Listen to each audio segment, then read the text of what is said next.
The fog rolled in thick and heavy over San Francisco that night, blanketing the city in a gray haze that swallowed up the twinkling lights of the skyline. It was late past midnight, and the streets were eerily quiet, save for the soft hum of tires cutting through the damp air. Ethan Carver, 38 years old, and the sharp-minded CEO of Carver Tech, gripped the wheel of his sleek white Tesla as he navigated the empty roads. He'd just left a glitzy tech gala at some overpriced downtown venue, where Silicon Valley's elite had toasted his latest AI breakthrough with glasses of champagne that probably cost more than most people's rent. But to Ethan, it was just noise, shallow applause from people who'd smile at you one minute and stab you in the back the next. He wasn't the type to linger at those events. Sure, he showed up, played the part, shook hands, flashed a practiced smile, but the second he could slip away, he did. Ethan wasn't built for small talk or fake laughs. He'd rather be holed up in his glass-walled mansion overlooking the bay, sipping whiskey and staring at lines of code, than pretending he cared about some venture capitalist's golf swing. Tonight, though, even that thought didn't spark much in him. Success had piled up around him like bricks. Carver Tech was a billion-dollar name now, but somehow, it all felt hollow. Maybe that's why he took the long way home, letting the fog blur his view of the world he'd conquered. The Tesla's headlights sliced through the mist as he turned onto a narrower street, one lined with shuttered storefronts and flickering neon signs. That's when he saw her, a small figure huddled against the side of a building, tucked under a rusted awning that barely shielded her from the damp. She was easy to miss at first, just a shadow in the haze. But something about her caught Ethan's eye. Maybe it was the way she sat, knees pulled tight to her chest, or the faint glow of a street lamp catching the edge of her face. He slowed the car, squinting through the windshield. Next to her was a piece of cardboard, scrawled with marker in uneven letters, "Just need a job, not money." Ethan frowned. He'd seen plenty of homeless folks on these streets. San Francisco was full of them, hands outstretched for $1 or a sandwich. But this was different. She wasn't begging, wasn't playing the pity card. He couldn't quite place why, but it stuck with him like a line of code that wouldn't compile. For a second, he thought about driving on back to his quiet house, his warm bed, but something pulled at him, a tug he couldn't shake. He eased the Tesla to a stop, the engine's soft whine fading into the night. Stepping out, he felt the chill of the fog settle into his bones, seeping through his tailored jacket. He wasn't sure what he was doing, standing there on a deserted street in the middle of nowhere. But as he took a step closer, the girl's head tilted up just enough for him to catch her eyes, bright, steady, and completely unafraid. And in that moment, Ethan Carver, the guy who'd built an empire out of nothing, felt something he hadn't in years: curiosity. Hey, if you're loving this story so far, hit that like button, share it with your friends, and don't forget to subscribe. I've got more coming your way. Ethan stood there, fog curling around his ankles, the damp air clinging to his skin as he looked at the girl under the awning. Up close, she was younger than he'd thought, maybe 25. Give or take, her face half hidden by a hood pulled low over her forehead. That hoodie she wore was threadbare, patched with stains, and soaked through from the misty night. She didn't flinch as he approached, didn't scramble to her feet, or throw out some rehearsed sob story. She just sat there, arms wrapped around her knees, watching him with those eyes sharp, clear, like they could see straight through the polished exterior he'd spent years perfecting. "You okay out here?" Ethan asked, his voice cutting through the quiet. It came out gruffer than he meant, probably because he wasn't used to this stopping for strangers, playing the Good Samaritan. He shoved his hands in his pockets, shifting his weight as the cold started to bite. She didn't answer right away. Instead, she tipped her head toward the cardboard sign beside her, like it said everything he needed to know. "Just need a job, not money." Ethan's brow creased. He'd seen a lot in this city, people hawking sob stories for cash, some genuine, some not, but this was new. No outstretched hand, no pleading look, just a statement, plain and bold. "What's your name?" He tried again, softer this time. He wasn't even sure why he cared, but something about her made him want to know. "Mia," she said finally, her voice low but steady, not a hint of a shake, despite the way her breath puffed out in little clouds in the chilly air. "And yeah, I'm fine. Been out here before." Ethan glanced around the empty street, the fog swallowing everything beyond a few feet. "Doesn't look fine to me. You're gonna freeze." She shrugged, a small, almost stubborn movement. "I've handled worse." He didn't know what to say to that. Most people would have jumped at the chance to complain, to lean on a stranger's sympathy. But Mia, She sat there like she'd rather chew glass than ask for a handout. It threw him off, and Ethan Carver wasn't a guy who got thrown off easy. He'd negotiated with sharks in boardrooms, stared down investors twice his age, but this skinny girl in a ratty hoodie had him second-guessing. "Why no money?" he asked, nodding at the sign. "Most people would take a 20 and call it a night." Mia's eyes narrowed, studying him like she was sizing up whether he was worth the answer. "I don't need pity," she said. "I need a chance. Money's a band-aid. A job's a way out." Her words hit him harder than he expected. A way out. He'd clawed his own way out of nothing, once small-town kid with a laptop and a dream, coding in his mom's basement until he struck gold. Maybe that's why he didn't walk away. Or maybe it was the way she held herself, like she was down but not broken. Either way, he found himself reaching into his jacket, pulling out a sleek black business card with Ethan Carver, CEO, Carvertech in Boston silver. "If you mean that," he said, holding it out, "call me. I might have something." Mia stared at the card for a long moment, like it might bite her. Then she reached up, her fingers brushing as she took it cold, rough, but steady. She didn't say thanks, didn't gush. Just tucked it into her pocket and nodded, a quick jerk of her chin. Ethan turned back to his Tesla, the damp seeping into his shoes as he crossed the pavement. He slid into the driver's seat, cranked the heat, and glanced in the rearview mirror. She was still there, hunched under that awning, the card nowhere in sight. Part of him figured she'd toss it the second he was gone, another do-gooder's empty promise. But as he pulled away, the fog swallowing her up, he couldn't shake her voice. "I need a chance." It stuck with him, looping in his head like a song he couldn't turn off. Back at his place, he poured a glass of whiskey and sank into the leather couch, the city lights blurring through the floor-to-ceiling windows. He should have been thinking about the next board meeting, the AI rollout, the million things that kept Carvertech humming. But instead, he kept seeing her Mia with her stubborn sign and her unflinching stare. Who was she? And why the hell did he care?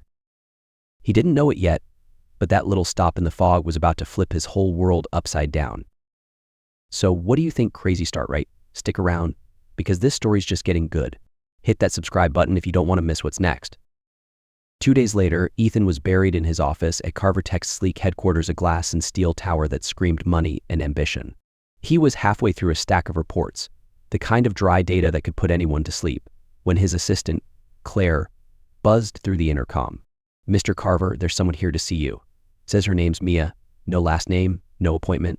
Should I send her away?" Ethan's pen froze mid-signature. Mia. The girl from the fog. He'd half expected her to vanish into the night, that business card lost to some dumpster or a gust of wind. But here she was, showing up like she promised. "No," he said, leaning back in his chair. "Send her up." Up. A minute later, the elevator doors slid open, and there she was, Mia, stepping into his world like she didn't belong but didn't care. That same beat-up hoodie hung off her frame, cleaner now but still a stark contrast to the polished suits buzzing around the office. Her dark hair was pulled back in a messy ponytail, and those eyes, still sharp, still steady, locked onto him as she crossed the room. She didn't gawk at the view of the bay through the massive windows or the shiny awards lining the walls. She just walked up to his desk and stopped, hands shoved in her pockets. "I'm here," she said, like it was the most obvious thing in the world. "You said you might have something." Ethan leaned forward, resting his elbows on the desk. Up close, in the daylight, she looked even younger, minus 25, maybe 26, but there was a hardness to her, like she'd seen more than most people twice her age. "I didn't think you'd actually show," he admitted, a faint smirk tugging at his lips. "Most people don't." "I'm not most people," she shot back, no hesitation. "So, what's the job?" He liked that her no-nonsense vibe. It reminded him of himself, back when he was hustling to get Carvertech off the ground. "Data entry," he said, keeping it simple. "We've got a backlog of files that need sorting. It's basic stuff, typing, organizing. Pays decent, nothing fancy. You in?" Mia nodded, not even blinking. "When do I start?" "Right now, if you want. HR's down the hall, they'll set you up." He paused, watching her. "You sure about this? It's not glamorous." She gave him a look, one eyebrow twitching up. "I wasn't expecting a corner office. I'll take it." And that was that. Claire whisked her off to sign some paperwork, and by noon, Mia was parked at a desk in the open plan office, hunched over a laptop like she'd been there for years. Ethan caught glimpses of her through the glass walls of his office, head down, fingers flying over the keys, no complaints. She didn't chat with the other staff, didn't linger by the coffee machine. She just worked. By the end of the first week, word got back to him. "That new girl you brought in," Claire said one morning, handing him a coffee. "She's a machine. Fixed a whole mess of duplicate entries in the system, stuff our IT crew's been dodging for months. Where'd you find her?" "Side of the road," Ethan said, deadpan sipping his coffee. Claire laughed, thinking he was joking. He didn't correct her. But it wasn't just the speed. Mia had a knack for order files that used to be a chaotic dump were now neat, labeled, searchable.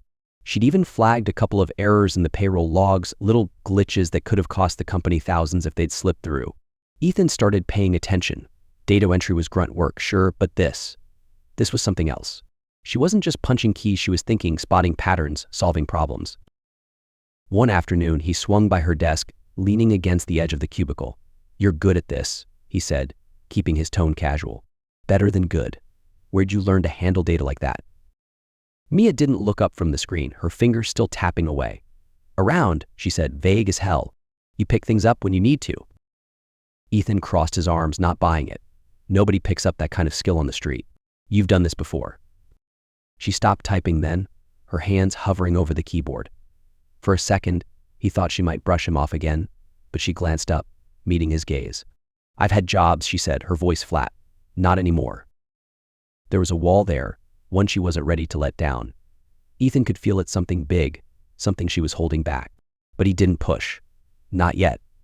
"Fair enough," he said, stepping back. "Keep it up." As he walked away, he couldn't shake the feeling that Mia wasn't just some random stray he'd picked up in the fog. She was hiding something that might just change everything. All right, things are heating up, huh? Don't go anywhere, this story's about to get wild. Hit that subscribe button if you're hooked. Weeks slipped by and Mia settled into Carver Tech like she'd always been there. She didn't just keep up with the data entry, she turned it into something else entirely. The team started calling her the fixer behind her back, half joking, half awed. She'd taken a mountain of jumbled records, old client contracts, glitchy spreadsheets, and whipped them into shape with a system so clean it was almost art.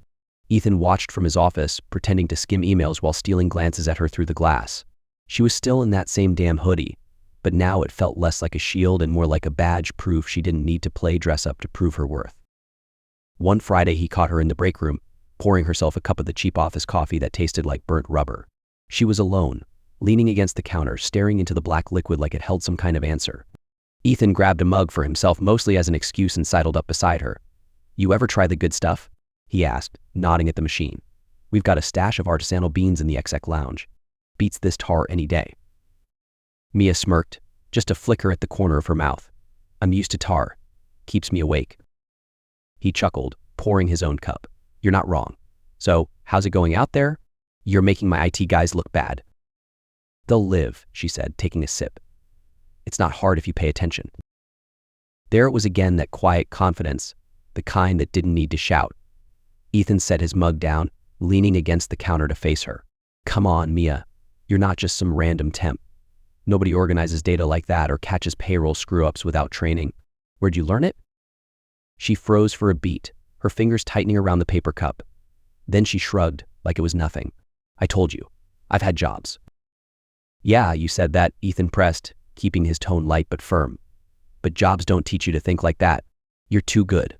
What's the real story?" Mia's eyes flicked up to his, and for a second he thought she might bolt duck out with some vague excuse like she'd done before. But instead she sighed, a small, tired sound, and set her cup down. "Fine," she said. "I studied software engineering. MIT? Happy now?"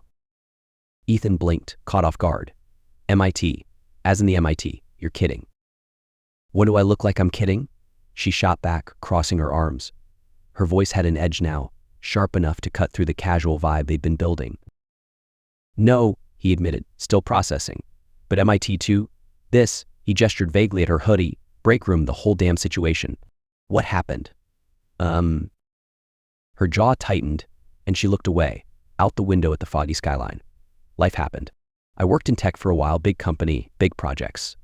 Then there was a mess. A scandal. I didn't like where it was going, so I walked away. End of story." Ethan stared at her, pieces clicking together in his head but not quite fitting. A scandal? Walking away? That didn't explain the streets, the cardboard sign. You don't just go from MIT to homeless over a bad job, he said, softer now. What aren't you telling me?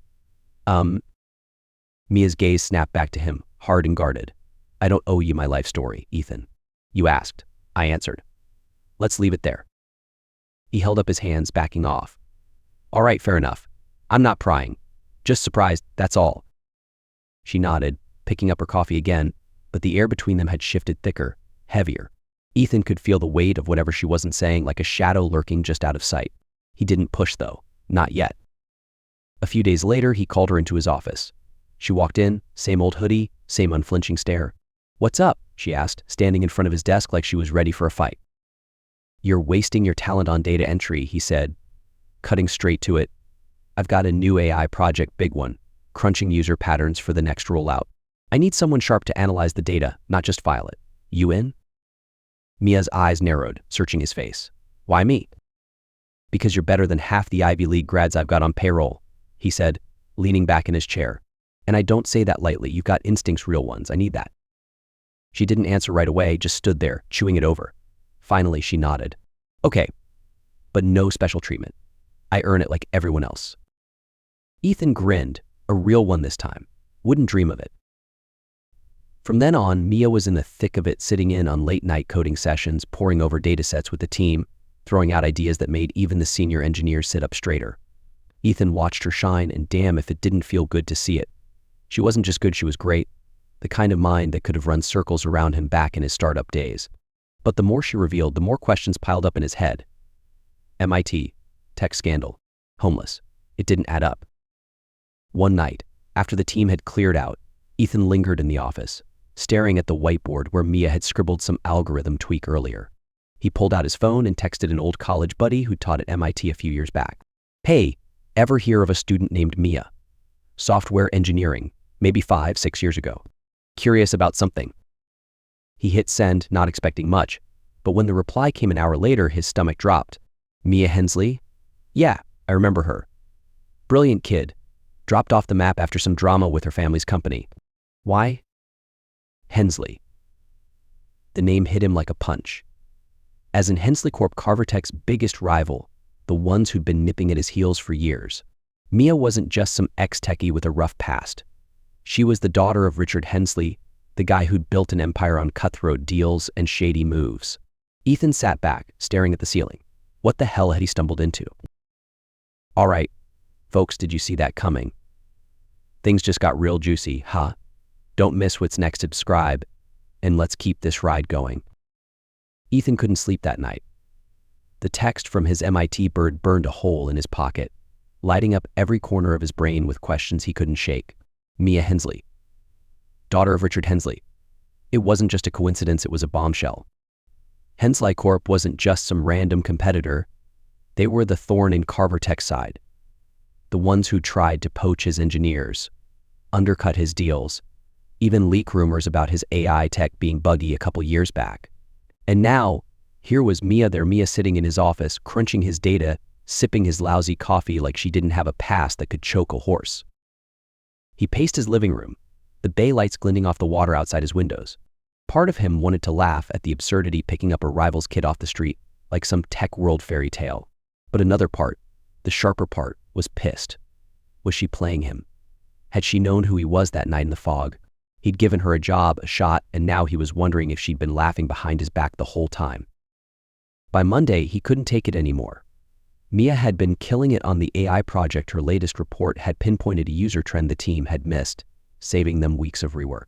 She was too good, too natural, and it only made the knot in his gut tighter. That evening, after the office emptied out, he found her at her desk, headphones on, lost in a spreadsheet. He tapped her shoulder, and she pulled one earbud out, glancing up with that cool, steady look of hers. We need to talk, Ethan said, keeping his voice even. He jerked his head toward his office. Now. Mia didn't flinch, just closed her laptop and followed him. Inside, he shut the door, the glass walls frosting over for privacy, a perk of the fancy tech he'd installed. He didn't sit, just stood there, arms crossed, staring at her. You've been doing great work, he started, letting the words hang. Better than great. But I've got a question, and I need you to be straight with me. She tilted her head, waiting. Go ahead. Who the hell are you, Mia? He asked, sharper than he meant. Because I know you're not just some random MIT dropout who ended up on the street. I dug a little. Mia Hensley. Richard Hensley's daughter. That ring a bell? Her face didn't change, not a flicker of shock, not a blink. She just held his gaze like she'd been expecting this. Yeah, she said finally, voice flat. That's me. What's your point? Ethan laughed, a short, incredulous bark. My point? You're a Hensley, Mia? Your dad's been trying to bury me for years. His company's the reason I've got lawyers on speed dial. And you're sitting here, in my office, acting like it's no big deal. It's not, she said, stepping closer, her eyes locking on his. Not to me. I'm not my father. I haven't spoken to him in years. Whatever war you've got with Hensley Corp, I'm not part of it. He stared at her, trying to read the truth in her face. She didn't look like a liar, those eyes were too damn steady, but he wasn't ready to let it go. Then why didn't you tell me? That night in the fog, you took my card, walked in here like some stray I picked up. You didn't think I'd figure it out. Mia's jaw tightened, and for the first time, he saw a crack, something raw flickering behind her calm. I didn't tell you because it doesn't matter, she said. I'm not a Hensley anymore. They kicked me out, disowned me, erased me. I didn't want you looking at me like I was some rich kid slumming it. I wanted you to see me, not them. Ethan frowned, the heat in his chest cooling a notch. Disowned? What happened? She hesitated, then let out a slow breath, like she was peeling back a scar. I worked for Hensley Corp after MIT. Dad had me on a project, big data stuff, user profiling. Then I found out what it was really for. They were harvesting private data, emails, locations, everything, and selling it to the highest bidder. I called it out, said it was wrong. They didn't care. Dad told me to shut up or get out. So I got out. And when I did, he made sure I'd never work in tech again, blacklisted me, tanked my name. That's how I ended up with nothing. He stood there, letting her words sink in. It wasn't just a scandal, it was a betrayal, the kind that could break anyone. And yet here she was, still standing, still fighting. So that's why you were on the street, he said, more to himself than her. You didn't just walk away, you burned the bridge. More like they burned it for me, she said, a bitter edge creeping into her voice. I wouldn't play their game, so they made sure I'd lose mine. Ethan ran a hand through his hair, pacing a step. Jesus, Mia, why didn't you say something? I could have. Ave. What? She cut in sharp now. Pitied me. Given me a handout because of who I used to be. I didn't want that. I wanted a job, not a rescue. He stopped, looking at her, really looking. She wasn't lying. She wasn't here to scam him or spy for her old man. She was just Mia. The girl who'd rather freeze in the fog than beg, who'd turned his messy files into gold, who'd earned every inch of ground she'd gained. And damn if that didn't hit him harder than the twist he'd just uncovered. All right, he said finally, exhaling. I believe you. But this, he gestured between them, the office, the whole tangled mess. This changes things. Does it? She asked, stepping closer, her voice quieter now. Or does it just change how you see me? He didn't have an answer, not yet. All he knew was that the girl he'd pulled out of the fog wasn't just a stranger anymore. She was a storm, and he was caught right in the middle of it. Whoo, talk about a plot twist, right? Did you guess it? Stick with me, this is getting intense. Smash that subscribe button if you're dying to know what happens next. The air in Ethan's office felt different after that night, like the fog had followed them inside, softening the edges of everything. Mia didn't storm out, and he didn't fire her. They just stood there for a minute, the truth hanging between them like a tightrope neither wanted to cross. Finally, Ethan broke the silence. You're still on the AI project, he said, his voice steady. I don't care who your dad is. You've earned your spot.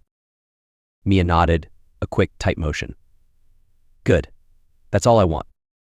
And that was it, no big blowout, no dramatic exit. She went back to her desk, and he went back to his, but something had shifted.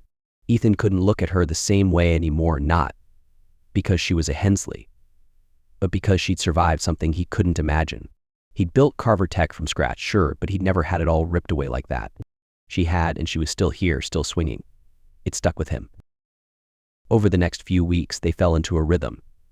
Late nights at the office became their thing, him sketching out AI frameworks on the whiteboard, her digging into the data, tossing back ideas that sharpened every edge of the project.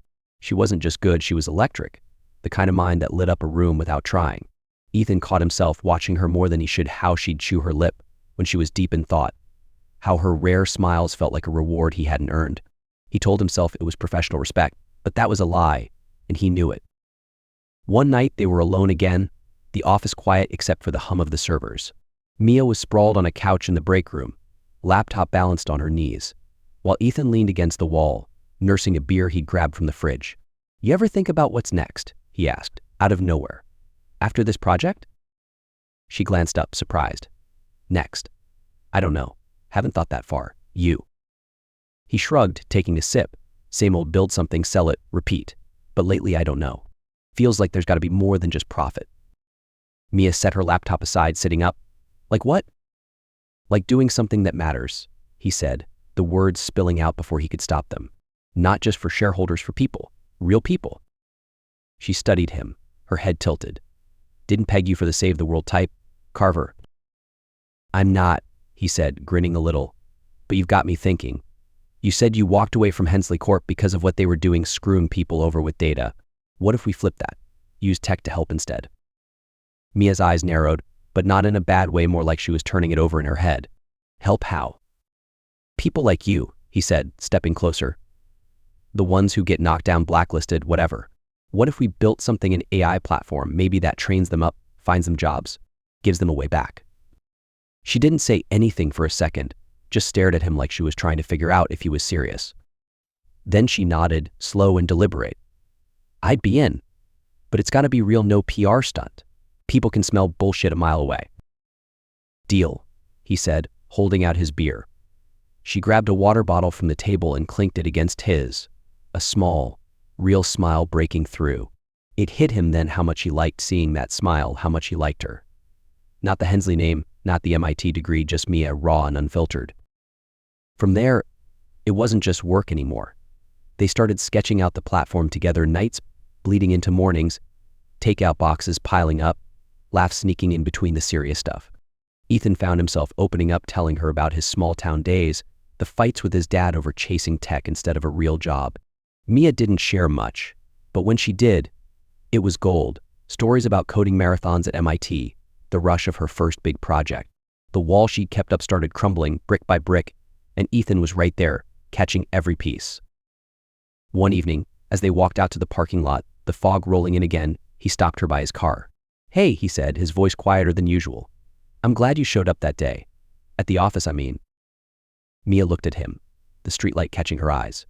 "Yeah," she said softly, "me too." He didn't kiss her, not then. But the air between them crackled, and he knew they were heading somewhere neither of them could turn back from. For the first time in years, Ethan felt like he wasn't just chasing a paycheck. He was chasing something real, and it scared the hell out of him. "Okay, folks, are you feeling this? It's getting sweet, but there's more coming. Hit that subscribe button, we're not done yet." Months flew by, and the AI platform Ethan and Mia had dreamed up started taking shape. They called it Reboot, a name Mia picked because it felt like a second chance, not just for her, but for anyone who'd hit rock bottom. It was simple but powerful, an app that used AI to match people with free training courses, job listings, even mentors, everything they'd need to claw their way back. Ethan threw Carver Tech's resources behind it, funding, coders, the works, while Mia ran the show, fine-tuning the algorithms and making sure it didn't feel like some corporate charity gimmick. It was real, raw, and hers. The launch day came fast.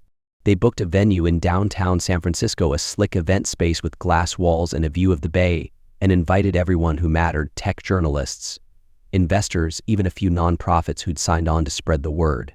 Ethan stood backstage, adjusting his tie, watching Mia pace in her usual hoodie, now paired with jeans that actually fit. She looked nervous but alive, her eyes bright with something he hadn't seen before, hope, maybe. "You ready?" he asked, stepping up beside her. She exhaled, nodding. "Yeah, let's do this." The event kicked off smooth. Ethan gave the opening pitch, all charm and stats, then handed it over to Mia. She stepped up, no notes, no polish, just her voice cutting through the room. "I built this because I've been there," she said, steady as ever. "Lost everything, no way out.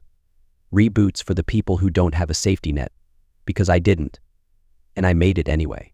The crowd ate it up, clapping, nodding, a few wiping tears. Ethan watched from the wings, pride swelling in his chest. Then the doors swung open, and everything stopped. Richard Hensley walked in tall, gray-haired, suit sharp enough to cut glass. Mia's dad, the ghost she'd buried, striding through the crowd like he owned the place. Ethan's jaw tightened, but Mia, she froze, her hands gripping the podium. The room went quiet, all eyes bouncing between them. Richard stepped up to the stage, his face unreadable. "I'm proud of you, Mia," he said, loud enough for everyone to hear. "What you've done here, it's incredible." Mia stared at him, her voice barely a whisper. "You don't get to say that. Not after what you did."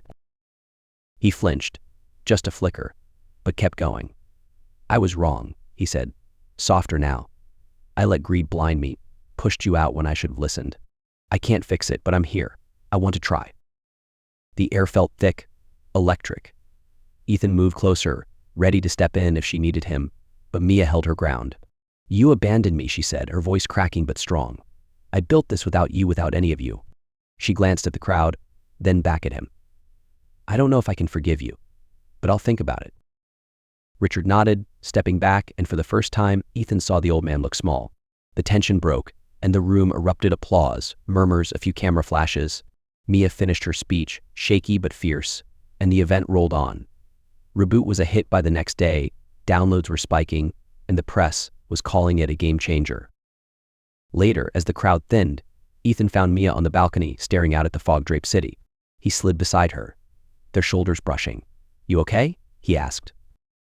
"Yeah," she said, a faint smile tugging at her lips. "Better than okay." He took a breath, heart pounding. "Mia, I've been thinking. About us. About this." He gestured at the night, the chaos, everything they built. "I'm in love with you. Have been for a while." Her eyes widened, searching his face. "You sure about that?" "Never been surer," he said, stepping closer, his hand finding hers. "You?" She didn't answer with words, just leaned in, kissing him soft and slow, the fog wrapping around them like a blanket. When they pulled back, she smiled, real and unguarded. "Yeah, me too." The next move came fast. Back inside, Ethan grabbed the mic from the DJ, cutting through the chatter. "One more thing, folks," he called, grinning as Mia turned, confused. He dropped to one knee, pulling a ring from his pocket, a simple band, nothing flashy, just her style. "Mia Hensley, you've turned my world upside down. Marry me?" The room went dead silent, then exploded cheers, gasps, a few whoops. Mia laughed, a sound so rare it hit him like sunlight. "Yes," she said, loud and clear, and he slid the ring on her finger as the crowd lost it. They stood there, hand in hand, the city sprawling out below them. She wasn't just the girl from the fog anymore, she was his partner, his equal, his everything. And as the applause faded, Ethan knew this wasn't just an ending, it was a beginning. Thanks for sticking with me, everyone. What a ride. Huh? If you love this story, hit that like button, share it with your friends, and subscribe. I've got more where this came from. See you next time.